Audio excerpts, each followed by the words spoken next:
બાળકી પર દુષ્કર્મ અને હત્યાના આરોપીને કોર્ટે ફાંસીની સજા આપી દાખલારૂપ ફેસલો આપ્યો છે।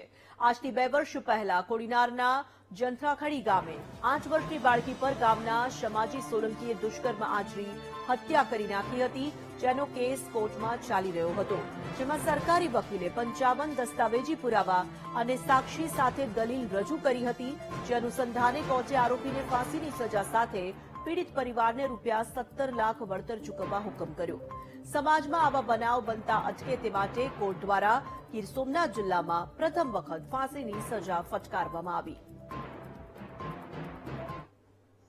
જિલ્લા સરકારી વકીલ તરીકે અમોએ આ જુનાગઢ જિલ્લામાં આ પ્રથમ વગર ફાંસીની સજા એટલે ડેથ પેનલ્ટી આપવા માટે જે પુરાવાઓ રજૂ કરેલ તે નામદાર કોર્ટે ગ્રાહ્ય રાખેલ અને rarest of the rare case ગણી અને આ કેસની અંદર આરોપી શામજી ભીખા સોલંકીને ફાંસીની સજા સાંભળવા માટે આજરોજ હુકમ કરેલ છે। ઉત્તરાખંડમાં જે જઘન્ય અપરાધ એક યુવાન દ્વારા આચરવામાં આવ્યો હતો 8 વર્ષની બાળકી ઉપર, અને જ્યારે એમને પીએમમાં લાવવામાં આવ્યા હતા ત્યારે જ મેં જાહેર કર્યું હતું સાધુ સમાજની વચમાં કે આ કેસ હું તદ્દન નિઃશુલ્ક અને સજા કરાવવાનો પ્રયત્ન કરીશ।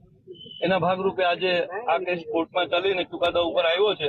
સરકારી વકીલ સાહેબની દલીલો કેડીવાળા સાહેબની સાથે હું એમના મદદમાં રહ્યો અને પૂરતા પુરાવા અને તેમનું પૂરતું પુરાવાનું મૂલ્યાંકન અને પુરાવાની જોડતી કડી સાંકળ નિશંકપણે ફરિયાદ પક્ષ પુરવાર કરી શક્યો અને તમામ શાહેદો અને ફરિયાદીઓની જુબાનીઓ અને કેસના સંજોગો તમામ ધ્યાને લઈ અને નામદાર કોર્ટે ખાસ કરીને કોડીનારમાં પ્રથમ વખત ફાંસીનો હુકમ ફરમાવેલ છે। જ્યારે જજમેન્ટ હતું, આખરી નિર્ણય હતો, ત્યારે અમને સરકાર પાસે, ન્યાયતંત્ર પાસે એક ખૂબ મોટી અપેક્ષા હતી અને અપેક્ષા મુજબ અમને જજમેન્ટ મળ્યું છે।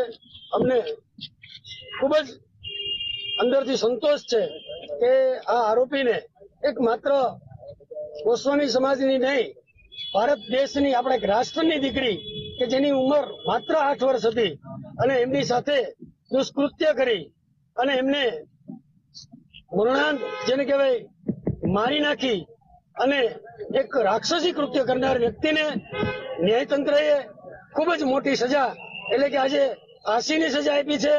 જૂન 2022માં કોડીનારના જંત્રાખડી ગામ ખાતે 8 વર્ષની બાળાઓ પર રેપ વિથ મર્ડરની એફઆઈઆર અમે બનાવ બનેલો અને એમાં અમે એફઆઈઆર તાત્કાલિક કરેલી। પોલીસ ઘટના સ્થળ પર તરત પહોંચી ગઈ, આરોપી અરેસ્ટ કરેલો અને એક એસઆઈટીની રચના પોલીસ દ્વારા કરવામાં આવેલી। આ એસઆઈટીના સુપરવિઝનમાં આખી તપાસ જે તે સમયે ચાલેલી અને 25 દિવસની અંદર પોલીસ દ્વારા ગીર સોમનાથ પોલીસ દ્વારા ચાર્જશીટ કરવામાં આવેલી।